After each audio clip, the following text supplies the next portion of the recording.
సిద్ధు నాకు 10,000 రూపీస్ ఇవ్వా, షాపింగ్కి వెళ్ళాలి. 10,000 ఇలా బయట చెట్టుకి కాస్తుంది తీసుకో. అలాగే. జోకులు కాదు సిద్ధు, అయినా నేను ప్రతిసారి డబ్బులు వేస్ట్ చేయను తెలుసా.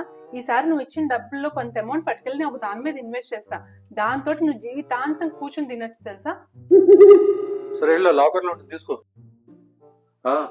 ఉద్యోగం మానేశాను. మా ఆవిడ ఏదో ఒక స్కీమ్ లో ఇన్వెస్ట్ చేస్తుంట, దానివల్ల కూర్చుని హ్యాపీగా తినొచ్చంట. అరే నాకు తెలిస్తే నీకు చెప్పలేనా, నేను తప్పకుండా చెప్తా. ఓకేనా, బాయ్.